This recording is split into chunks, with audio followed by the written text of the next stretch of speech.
He is the man behind the brand, the Living Blessed brand. With so much happening in the world today, man, it's always good to have some sense of clarity or some sense of peace as well as hope in everything we do and everything we become a part of. He goes by the name of Joevan. Joevan, what's up, brother? What's happening, brother? How you feeling?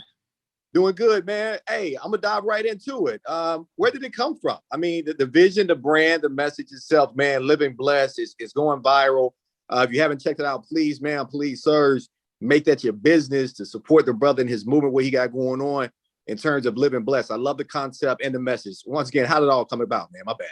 Yeah, so I've always wanted to have my own t-shirt company since I was probably a kid. I used to always design sketches of like sneakers and just t-shirts, designs and stuff in a little sketchbook, and I just never knew how to implement it. And if we fast forward to today, well, I probably know fast forward to 2017, I ran into my guy David Shanzy, who has a clothing company called Sleepers for Suckers, and he gave me the whole game on how to start your brand, where to get everything from. And then I met my homeboy Marcus Malone, who gave me the game, and I was still trying to figure out what t-shirt I would launch first. And I was watching Living Single one day, and it just dawned on me, like, living blessed. And what dawned on me was because I'm living blessed because I'm a living testimony of trauma. I'm a living testimony that you can overcome any type of trauma that you've been through. And that's the story behind living blessed. Is that I'm not living blessed because, I got a nice car. I'm not living blessed because I got, bank money in my account. I'm living blessed because my soul is free. I'm free. I can live the life that I've always wanted to live behind, what I've been going through. So that's how everything came about. And I just been pushing it since 2018, been doing some collabs with some influencers online and really just trying to get the message out there. Started a podcast on it. I'm about to pick the podcast back up on just pretty much allowing people to tell their story on how they're living blessed and why they're living blessed. Yeah, dope, man. I mean, this day and age, we need that. We need that energy. We need that release as well as that outlet to keep everybody in the know, man. Shout out to Living Single as well, man. Still an urban classic, no matter how old you are. No matter what age range or you're a millennial, if you're a Gen Z, whatever it is, Living Single still relevant. Definitely. So, man, when taken away from the concept of the brand itself, Living Blessed, name some other attributes that are things that you pulled from it. You talked about the trauma. You talked about the things you've overcome. Give us a little bit more detail, man. What was that really all about, and how did it in some ways materialize? As a kid at the age of 11, 12 years old, I was molested, by someone of the same sex, and it just pretty much took my life to turn all the way over. Flipped me upside down. I lost my identity. I lost my purpose. I lost, a sense of who I am as a man. And I just, could not go on. One thing was like, I lived my entire life with undealt childhood trauma because I never told anybody up until the age of 19. Even at the age of 19, I still didn't get any help that I needed because one, therapy was never introduced to me as a Black man. Therapy was never introduced to my family because, every time anybody in the Black community we hear the word therapy, we all automatically think, crazy house, psychiatry, psychosis and all type of stuff like that.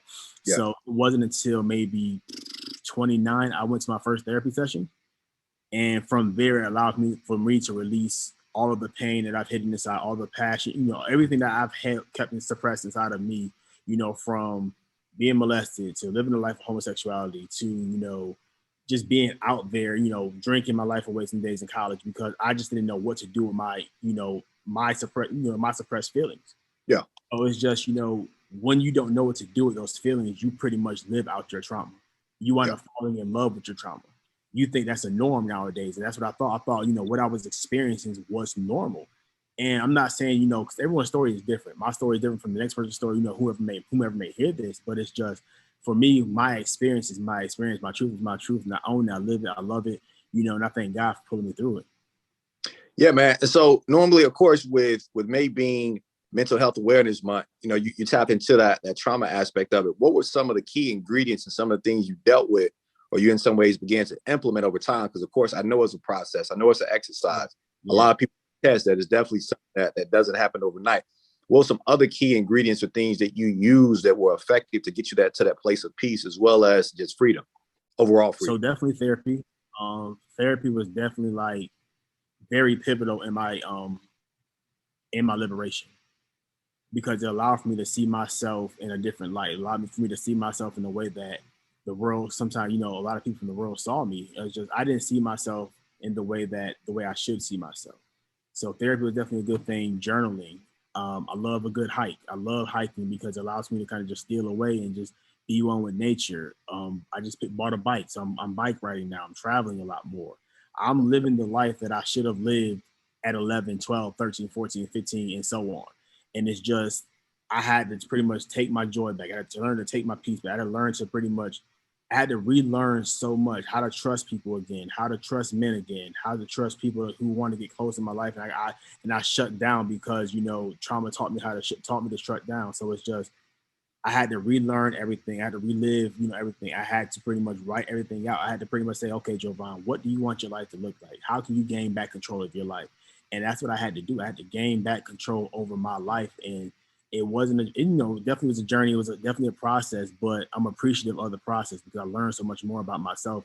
I'm in such a better space right now. I'm in such a better place today because of what I went through. A lot of people, they can't say that, or a lot of people don't want to say it because they just don't believe that trauma can actually put you in a better space. They just believe that, you know, trauma just kind of sends you down a downward spiral. And yes, it does do that. But the thing is when you pick yourself back up, that's when, you know, pretty much life can change for you. Now, I know you tapped into the health coach aspect of your life as well. You know, you're reaching out to people and you're trying to, you know, help other people overcome fears, anxieties, and just overall traumatic experiences that have shaped them, you know, regardless of their age, but especially as they get older. Correct. What's normally your message to anybody, whether it be a male or female, in terms of who experienced the same or if not similar situations that you've experienced, and that also is still struggling, I guess, within themselves to either come out, deal with, or speak out, if anything else, about what it is that they're trying to accomplish or the direction they're trying to go in? What should normally your message? No, my message is pretty much don't be ashamed and you can overcome anything. A lot of times we believe that because something so traumatic happened to us that we can't overcome it. And that's not true. You know, it's probably taught to us because we feel some type of way, or, you know, even the person or the thing that committed the trauma may have taught us that we can't overcome those things. But I'm a living testament that you can. Like, I freely tell this story. You know, when I first started telling my story, I used to shake inside. Now I really tell it so eloquently. You know, it's like it's just second nature to me because I'm free. And you can't be. My thing is like you just gotta find that freedom. You gotta find that freedom to say, okay, I'm not gonna live in shame. I used to live in shame for the longest. Okay, man, what the people gonna say about me, man? What the church folk gonna say about me? Because, you know me, I was heavily involved in the church. You know, everything like that. And church was more so my hiding space than it was my space of freedom.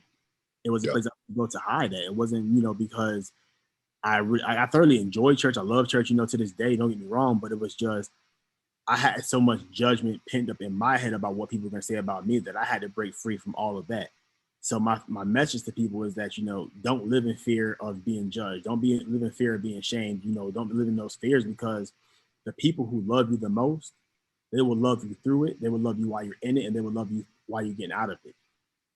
So what exactly were you fearful of, though? That's the thing I want to know. In terms of so what people will think of me, because, you know, for me, it's not like I was this guy who was just bashing people for doing the things that I did. It was more so just I come from a space of conservatism where it's just like, you know, these are the things we're supposed to do as men, or these are the things that we do as a family. These are the things that we do. So it's like, what are people going to say about me? You know, am I going to be judged? Am I going to lose some friends? Am I going to lose some family members? So just those things, you know, what am I going to lose?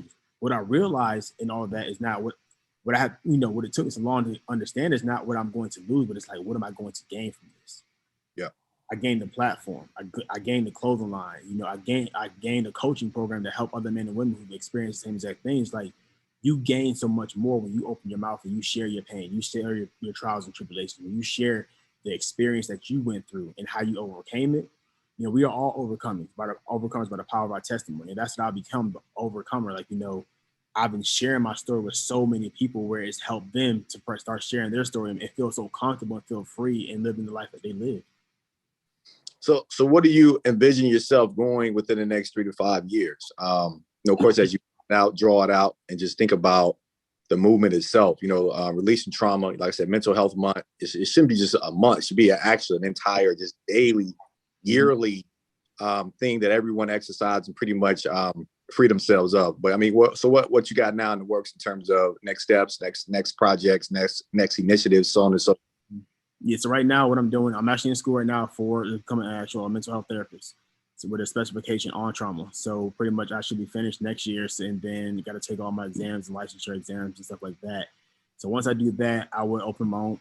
No, I won't open my own practice. I will partner. I got a friend of mine, my homeboy, who actually gave my first job in the field. He and I are going to partner on a mental health practice for specified for helping Black men in the areas of trauma. So I have that. I'm building my coaching program right now. So I have, taking on some clients. I'm taking on clients now, but I'm also still building it out as well. Adding some things, taking subtracting some things as well. So I have a coaching program that specifies in helping men and women to release depression, build trust in relationships, and also, really just helping them refine themselves and reshaping their dynamic and expanding the clothing line. And then also my podcast. I started a podcast, but due to COVID, me getting sick, I had to kind of shut it down for a little bit, or, relaunch my podcast and sharing these stories, people who've overcome, sexual traumas or any type of trauma in their world, in their lives, should I say. And when looking at the message to the culture, man, I mean, like I said, you're the man. He is the man behind the brand, Living Blessed. But you talk about in some ways how, people of color, how we deal with that in the Black community as far as it being a stigma and not necessarily a room for growth. What is your message to our people in terms of, things we should consider, things we should in some ways not ignore, but most importantly, things we should address? I think we should all, as Black Americans, we should assess ourselves. I believe, and self-assessment is always key. I'm big on self-development. I'm big on self-assessment. I'm big on really understanding me and being, knowledge of self. So really just understanding like key behaviors that aren't right. You're always spazzing out on somebody for some reason. You're always yelling for some reason, or maybe you're just, you're how you were raised is how you're raising your kids. And it's not right, but it's all you know. And it's really just taking that first step and saying, I need some help. This isn't right. Because what we don't realize is that a lot of the pain, the tribulations, and the traumas that we're experiencing, they're all generational. It's all embedded in our DNA. We can date back to slavery, of us being beaten by masses. We can go back, we can fast forward to Jim Crow and all the racism and stuff like that. And we can fast forward to this day where we're being the police brutality. If you look at it, it's all the same. It's just written a different way, or it's being shown a different way. And it's realizing that once we realize that trauma is generational, somebody has to be the one that breaks the chain. Somebody has to be the Jesus Christ of their family, where they're being sacrificed and they're saying, it stops here. So that's what I'm being for my generation and for my family, saying, Joevan, it stops here. Your kid won't experience what you experience. Your wife won't experience what you experience, because you're a better man, because you decided to say, I have to fix me first. And that's what I did. I stepped away from a lot of things. I stepped away from ministry.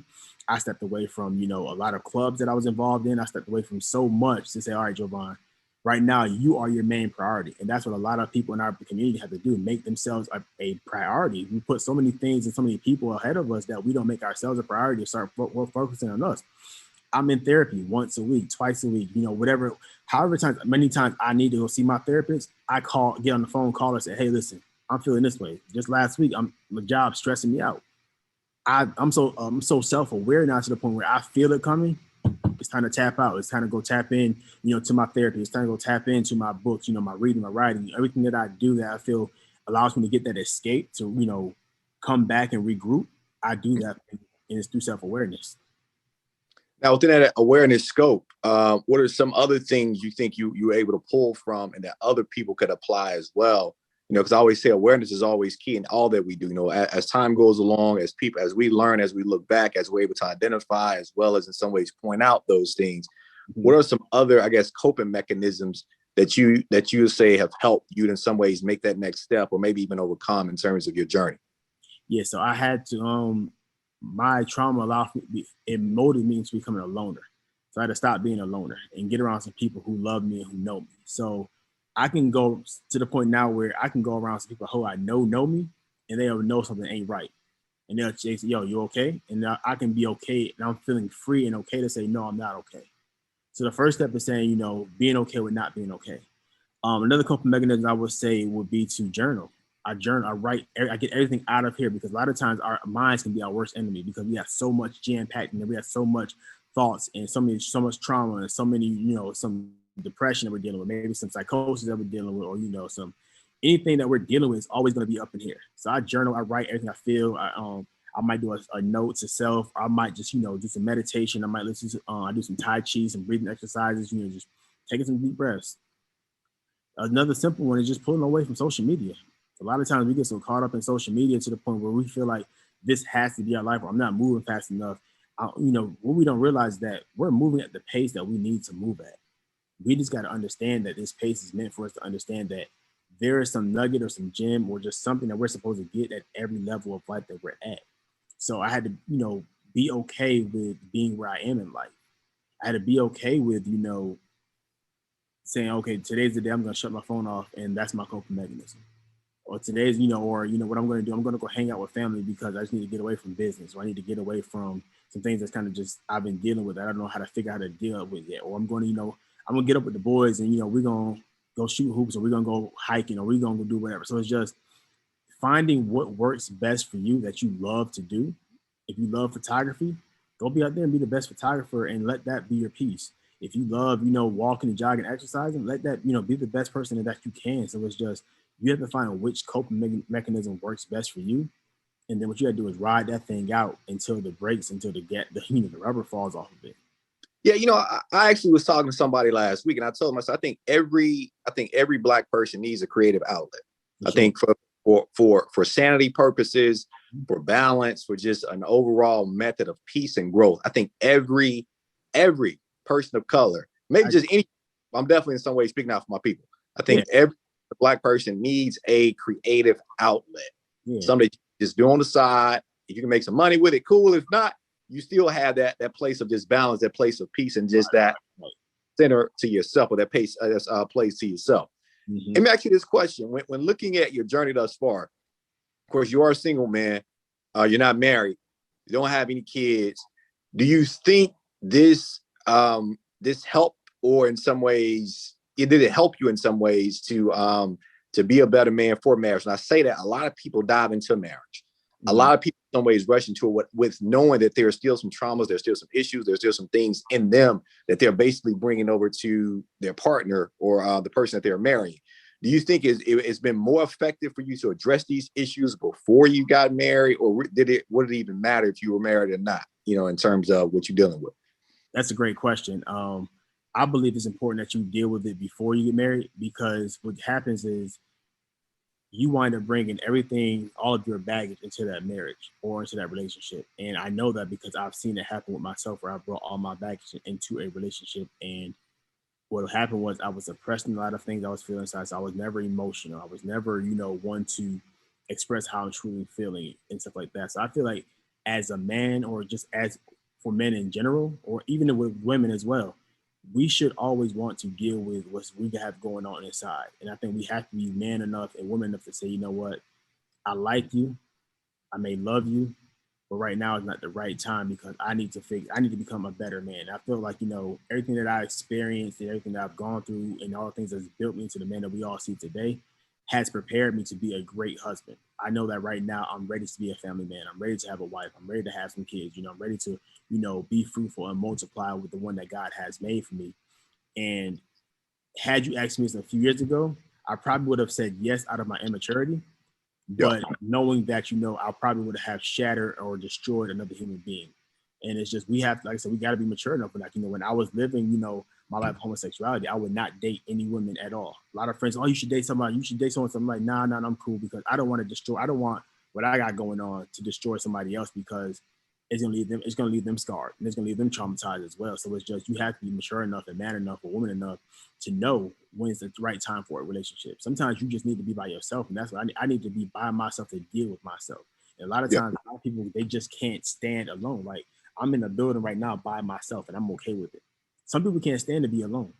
They can't stand to be alone. I love it, because I'm like, when I'm in this space of aloneness, and when I'm, dealing with me, it allows me to say, okay, what are you feeling today, Joevan? How are you feeling today? Are you loving yourself today, or have you done anything for yourself today? Those moments when you're alone is where you can kind of deal with yourself and say, okay, cool. How am I when I'm alone? What do I do when I'm alone? When I get with people, am I the same person? Because a lot of times we like to flip the script and change and become a totally different person when we're in different people. Like, anybody who knows me, Jay, you know me. When I'm with you, I'm the same guy over and over. I'm laughing, I'm joking, I'm clowning. That's just me. And I'm the same person when I'm alone. I seen this post on Instagram where it says on a scale of 1 to 1,000, what's your level of, crazy or whatever. My level is probably 1,000. I'm that same person. I'm cracking jokes with myself, or I'm cracking jokes with other people. It's just, you got to learn to be alone with yourself so that you can actually enjoy yourself. So somebody else can actually enjoy you as well. But in that same regard, though, if I had to kind of some ways throw a wrench in there, granted, I do believe that self-development and you being comfortable in your own skin, I appreciate that so much. It's so key. But should you X somebody out your life? I mean, you might find Miss Right who can actually be, as the Christian word would be a helpmeet or a compliment to keep you. So that, I mean, would you say that should be totally excluded, or you in some ways find ways to grow within that and allow that to in some ways develop more so than just rushing into it? How would you kind of? Yeah, so what I would say is that I would say you could totally just X them out of the picture and out of your life. No, I say that's definitely not a healthy thing to do, because that person you're Xing out could be definitely the right one for you. But I also said that you should definitely take it slow, build a solid foundation together, as friends. One thing that I missed in one of my relationships was that I jumped straight from I like you to let's talk for about a few weeks to next, we're together, to the next thing I know, I'm telling you I love you, all within a span of like 2-3 months. And it's like, I still didn't even know that person. You know what I'm saying? So it's like, I'm a firm believer in finding a friend in any relationship that you're in. Finding a friend first before you actually go into the deeper levels of that relationship. So back to your question is more so, I would say no, don't X them out. What I would say is just let them know where you are in life. And if they're mature enough to accept where you are in life and mature enough to understand that, you're trying to become a better person, not just for yourself, but for them as well, so that you're not damaging them and you're not, pushing any of your toxic traits on them as well. That's my message to anybody who wants to know that answer that question is don't excommunicate yourself from them, but just let them be man enough and mature enough to know exactly that, hey, I don't have it all together. These are the areas that I'm struggling in. And then that person is saying, okay, well, I can either help you or I can't help you. And it's just that other person has to be mature enough as well to say, okay, maybe not now. There's been plenty of times where I've seen people who got engaged and say, not now. Because they were mature enough to say, we're not ready for this step yet. Yeah. You need to be mature enough to say, okay, we're not ready for this step yet, or you're not ready for this step yet. And then the person who's receiving that information has to be mature enough to receive it as well. I love it, man. Hey, once again, he is behind the brand. He goes by the name of Mr. Joevan in the building once again, man. Life coach, living blessed brand, doing his thing. Glad to have you, brother. Any final words, man? Contact information. How can people stay in contact with you? Give us some insight, some info. Yeah. It's just one quote that I live by. Is life is far from over. Whatever you do, don't give up, don't give in. Just stay in the race. Life is never over. It always gets better. You can reach me on social media, all social media platforms. Joevan J Palmer. That's JOEVANJ PALMER. Facebook, Instagram, and I'm not on Twitter much, but I'm on there every now and again. And then, of course, for the brand, it is I Am Living Blessed. So pretty much, I am, and then living blessed. That is, man. John Huey Radio, man, still here, still blessed as well. Y'all keep it locked, your boy. Until next time, I'm out, family. Y'all keep it locked. Be blessed. Peace. Music, interviews, podcasts, and so much more. John Huey Radio, next level.